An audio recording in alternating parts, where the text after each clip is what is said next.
Hey, what's up guys? Iron9465 here with another video review. Sorry I haven't been in videos for the past few days. I've been on vacation at like a little resort sort of thing down in Bend.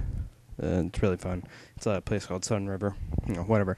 But a few hours ago, I had to drive home and everything, with my parents and everything. But, before we went, we saw The Dark Knight Rises on opening day, and oh my gosh, this movie was just, yes! It's everything I wanted, like, from Bane and stuff. Especially after, like, Heath Ledger's performance as the Joker and everything. People were like, oh yeah, Bane will never top Heath Ledger, and since he accidentally died, that sucked and everything. Whatever, but The Dark Knight Rises was just fantastic. Like, okay, let me get this straight. Joker was scary in the sense that you didn't know what this guy was gonna do next. He could just snap in a second and just stab Batman repeatedly. You don't know. You didn't know what was gonna happen.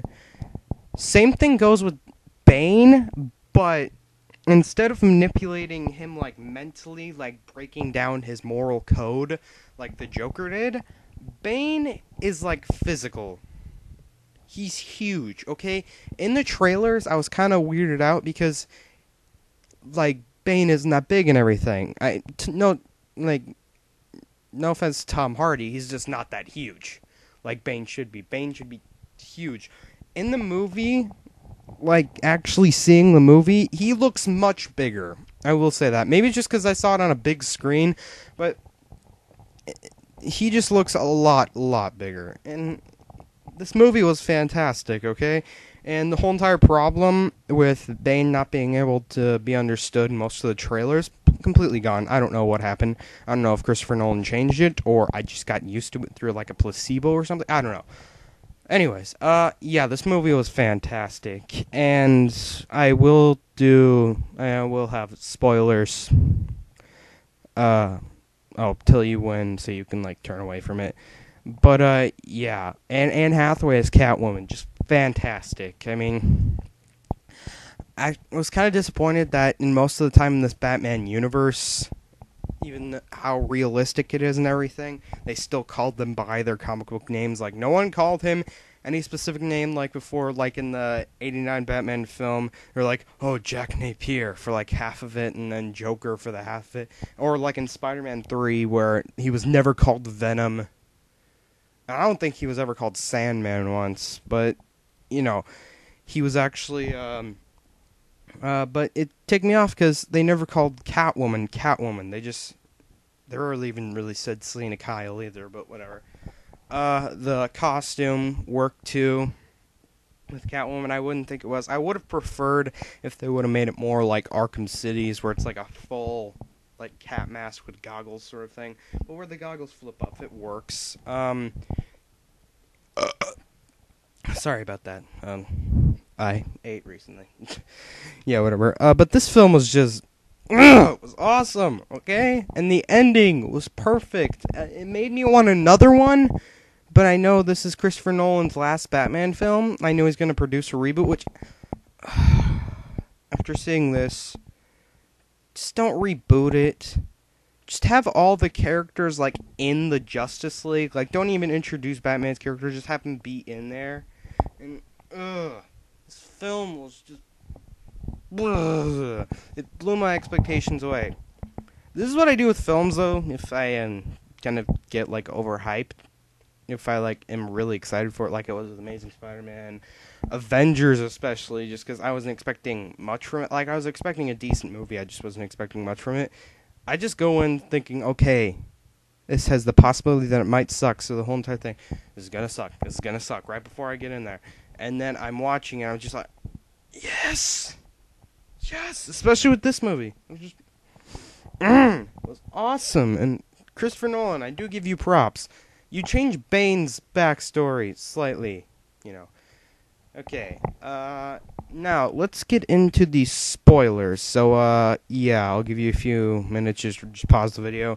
to go away if you haven't seen The Dark Knight Rises. But if you haven't, what are you doing here? Just go watch it now. Okay, it's a fantastic film. 9.5 out of 10 for some little problems. Whatever. And go. Okay. Anyways. Okay, here are the spoilers. So, if you haven't seen it in Dark Knight, it's your fault for not going away by now. Whatever. But basically, this film, oh my gosh, it has so many plot twists. And before I, talk completely about the spoilers, I want to talk about the few cameos this film has in it. For one, Liam Neeson has a few small cameos, flashbacks. They were completely new scenes and everything. And the part where, Bruce... I'm not sure completely if he was just hallucinating when he was, trying to get his back, fixed and everything. Or he was actually seeing that, It's kind of hard to tell. Whatever. But I should probably tell you, Batman's a woman. Yeah, they revealed it, and yeah, I know. I'm just kidding. Okay, sorry, that was a really stupid joke. Shouldn't have said that. Anyways, I'm just going to tell you guys, I guess the signature thing in Nightfall, where Bane lifts up Batman over his head and he goes, "Batman, now I break you!" And then he snaps his spine and he's got his back broken. That is in the film, and I was so just nerding out when I saw that. I'm just yes, it's awesome. Man, I feel like I'm watching the comic book and everything, and it was awesome. And also, really quickly with Tom Hardy, I'm happy they didn't do the full face mask where it covers his eyes and everything, because Tom Hardy put so much of his threatening menace and expression through his eyes and everything. It just wouldn't be the same. And, Bane sounds like, "Gotham is ashes. You have my permission to die. Your death must be more severe." Or you could barely understand him before. That's not a problem in this. I already said that, but I was just surprised that he was so clear to understand. But, I don't know why. Some people are saying this, isn't as good as The Dark Knight. It was equal, if not better, to The Dark Knight. Bane, in my opinion, nearly beats Joker. They're equal, if anything. If I'm my lowest thing. It's just, I honestly think, while Heath Ledger's performance was fantastic, but if he hadn't have died right before that happened, his performance wouldn't have been as appreciated. But still, Heath Ledger's performance was awesome.